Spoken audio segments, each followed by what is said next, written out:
Once upon a time, in the quiet village of Umuife, there lived a little boy named Chidi. Chidi was 10 years old, full of curiosity and always ready for adventure. He lived with his grandmother, Mama Oge, who was famous for her delicious cooking.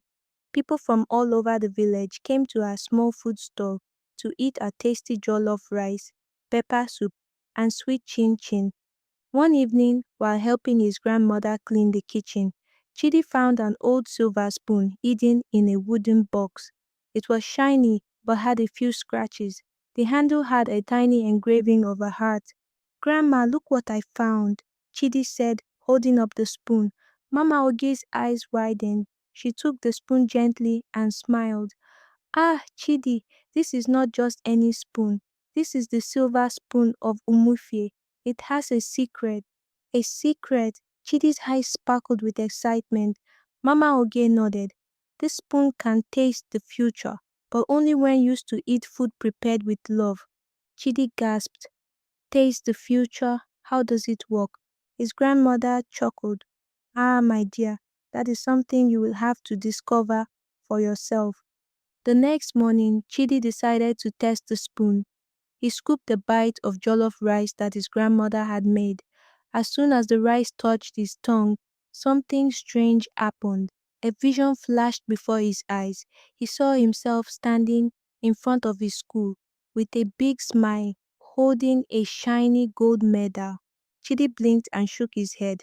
"Grandma, I saw something. I saw myself winning a medal at school."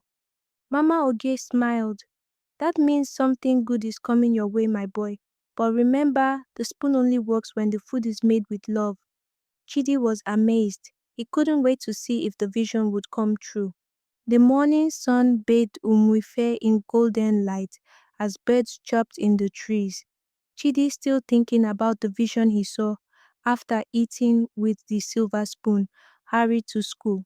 His heart pounded with excitement and curiosity. As he walked through the school gate, he spotted his best friend, Obi, playing with a small rubber ball.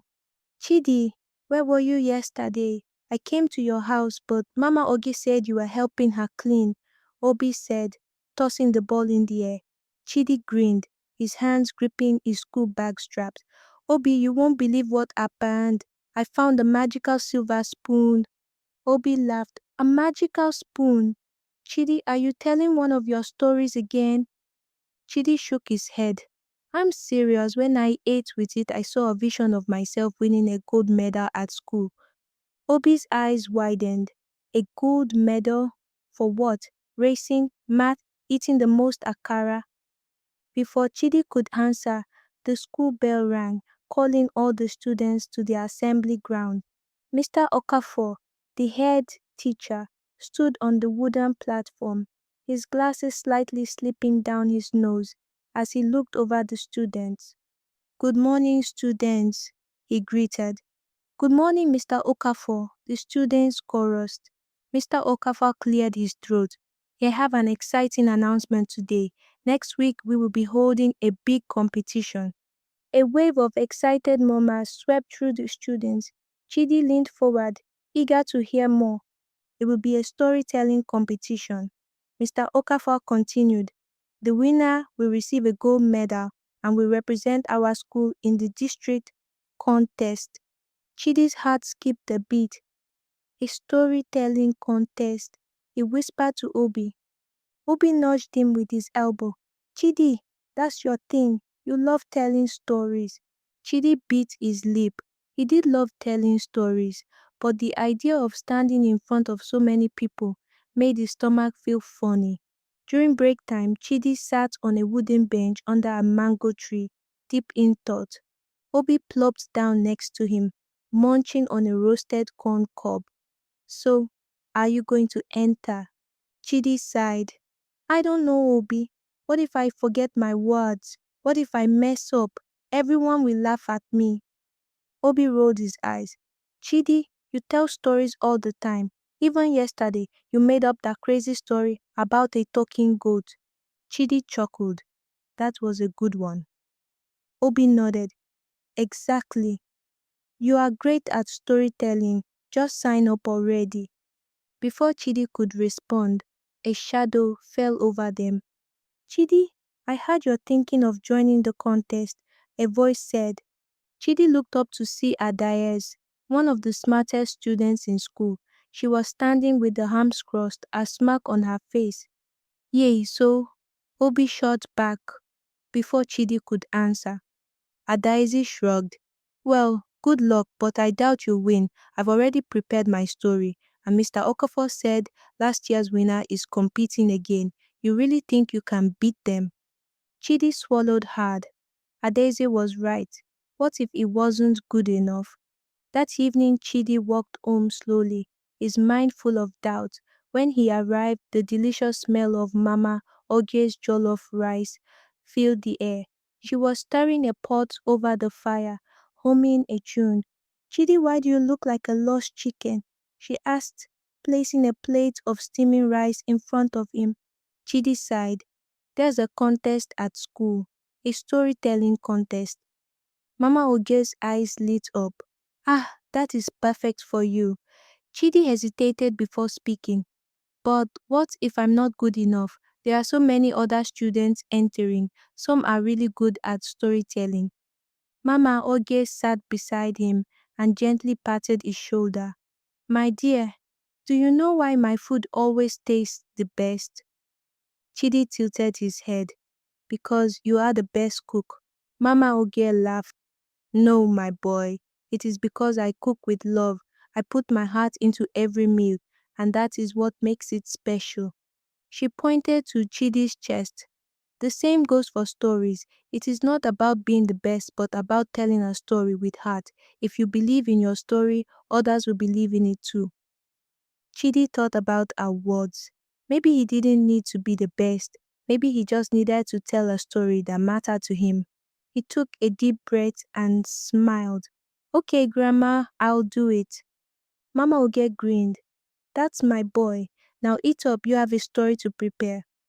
That night, Chidi sat by the lantern, scribbling ideas in his notebook. As he held the silver spoon, he knew exactly what story to tell. His own. The next morning, Chidi woke up feeling determined. He sat at the wooden table, his silver spoon beside him, and stared at his notebook. What makes a good story? He muttered. Mama Oge passed by, carrying a basket of fresh vegetables. A good story comes from the heart, my boy, just like a good meal. Chidi nodded. But how do I start? She smiled and sat beside him. Start with something that means something to you. A story only works if you care about it. Chidi tapped his chin, then his eyes lit up. I'll tell a story about the silver spoon.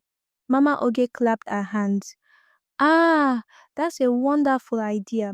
Obi burst into the kitchen out of breath. Chidi, did you sign up yet? The deadline is today. Chidi's eyes widened. I forgot. Grabbing his notebook and spoon, he sprinted toward the school, Obi running beside him. The school hall was packed with students, teachers, and even some parents. Banners hung from the walls, and a small stage stood at the front with 3 judges seated behind a table. One of them was Mr. Okafor. Chidi stood backstage, his heart pounding. Adiz was up before him, telling a dramatic story about a lost princess. The audience clapped loudly. She's really good, Chidi whispered. Obi nudged him. So are you. Finally, it was Chidi's turn. He took a deep breath and stepped onto the stage, gripping his silver spoon tightly. Once, in a small village, there was a boy who found a magical spoon. He began. His voice was shaky at first, but as he spoke, he gained confidence. He acted out parts of his story, using funny voices, big hand gestures, and even pretending to stir an imaginary pot. The audience laughed and leaned in, listening intently. When he finished, there was silence. Then, the entire hall erupted into applause. Mr. Okafor stepped forward with a gold medal in his hand. And the winner of this year's storytelling contest is Chidi. Chidi gasped. Obi jumped up and down cheering. As Mr. Okafor placed the medal around Chidi's neck, he felt the weight of it, not just the metal, but the journey he had taken to believe in himself. Later, Mama Oge hugged him tightly. "I knew you had it in you, my dear." Chidi grinned and held up his silver spoon. "It wasn't just the spoon. It was love, just like you said." Mama Oge smiled. "Ah, now you truly understand the secret of the silver spoon." And from that day on, Chidi knew that whether it was food or stories, the best things in life were made with love. The end.